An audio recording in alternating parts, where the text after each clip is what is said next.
Avec nous, Guy Kaufmann, le directeur général des services du Conseil général du Val-d'Oise. Merci d'être là.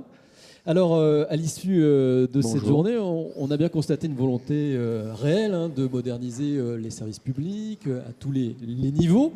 On a même eu un petit sondage intéressant tout à l'heure sur les idées innovantes. Est-ce qu'elles sont d'abord l'affaire des directeurs, de tous les agents, des usagers eux-mêmes? Et puis finalement, c'est de tous les agents qui sont plus près des usagers qui est arrivé. Donc ça veut dire que tout ça, ça se bouscule. Même pour un directeur comme vous, il faut prendre en compte ces questions. Vous avez le sentiment aussi que de plus en plus, on est dans des décisions qui ne seront plus jamais verticales, qui viennent du haut pour descendre en bas. C'est votre sentiment aussi ? Oui, alors effectivement, la question, les directeurs recueillent 0%, donc c'est quand même déjà un premier signe. À titre personnel, j'espère que ça va... Moi, j'ai voté pour les usagers. Et à titre personnel, je pense que ça peut et ça doit évoluer effectivement vers un équilibre entre agents et usagers, et peut-être même vers des situations où la frontière entre les deux va devenir un tout petit peu floue, parce que si on y pense aussi, les agents sont aussi des citoyens, les usagers sont des citoyens. Donc sans rentrer dans la querelle des mots dont on est souvent friand dans notre pays, cette idée de construction, elle peut aller, à mon sens, jusqu'à flouter un petit peu la frontière entre les deux. Alors sans aller jusqu'au service public dont vous êtes le héros, où on construit finalement le service qu'on rend, même au niveau réglementaire et législatif, qui peut remettre en cause la frontière entre le niveau réglementaire et législatif et l'expérience quotidienne, et ce qu'on construit aussi dans ces démarches, parce qu'on voit bien, par exemple sur le dernier exemple, que ce qui est recommandé et ce qui améliore le service public sort de nos réflexes naturels, qui sont de dire il faut toucher à la règle, à la réglementation, pour que les choses changent. Non, il y a tout un espace immense qui est au-delà de la réglementation et de la législation, dans lesquels des améliorations peuvent être apportées. Et puis au-delà, la deuxième étape du raisonnement, c'est se dire même cette frontière entre l'expérience du quotidien sur laquelle on travaille entre usagers et agents et la réglementation, est-ce qu'on ne peut pas un jour se dire qu'on peut la déplacer et petit à petit faire reculer la frontière de la réglementation et de la législation. Et c'est peut-être la façon la plus simple de simplifier la vie de nos administrés. Mais j'ai oublié votre question entre-temps.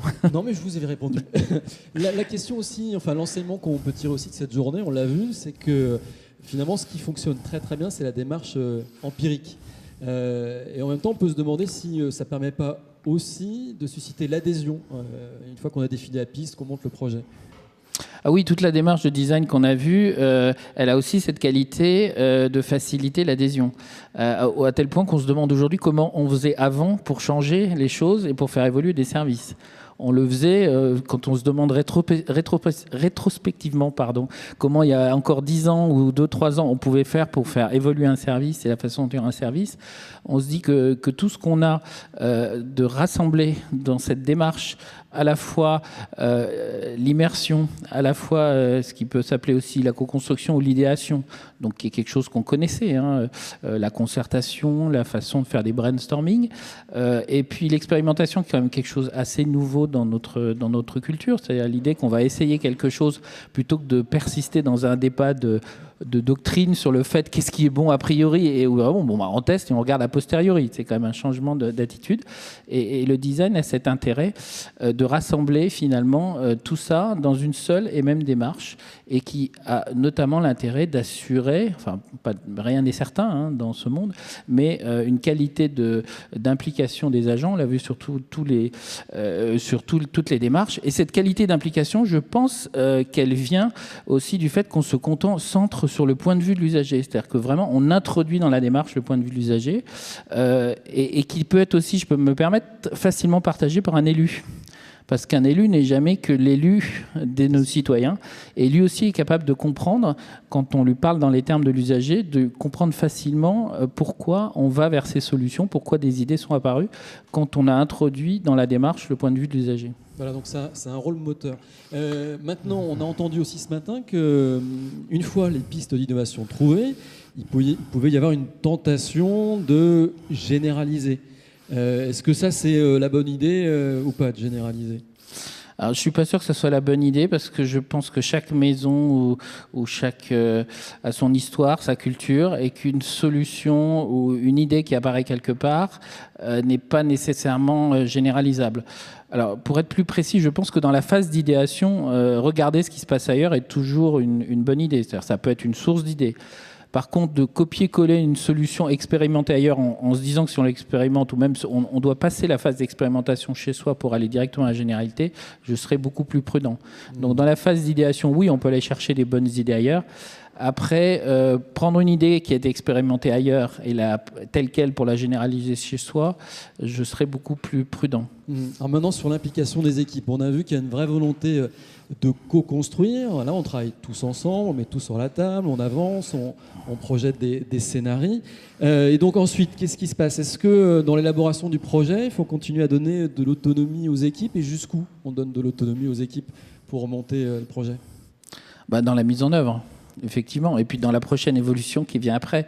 Et puis peut-être qu'un jour, au lieu de faire des choses par à-coup, c'est-à-dire de se dire on fait des efforts, on investit des ressources à un moment pour faire du design, peut-être qu'on arrivera à mettre en place une façon de faire ou pour prendre le thème écosystème, qui fasse que ce progrès et cette façon de tous ces éléments de méthode qu'on a vus, de se mettre à la place de l'usager, finalement rentrent dans les mœurs, rentrent dans la culture de l'entreprise et deviennent presque une source de progrès continu et quotidien.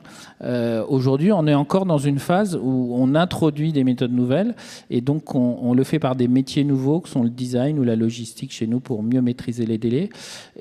Mais on essaye déjà de se projeter, en tout cas dans le département du Val d'Oise, dans une phase où petit à petit, chacun s'approprie ses façons de faire et donc que ça devienne, ça fasse partie de la culture de l'entreprise et des méthodes de travail les plus courantes et des réflexes face à des difficultés, se poser la question de l'usage ou pas de ces méthodes, de ces métiers, de ces outils. Alors j'insiste sur le mot métier parce qu'on connaît des modes en matière de management, on connaît des qui durent parfois quelques années.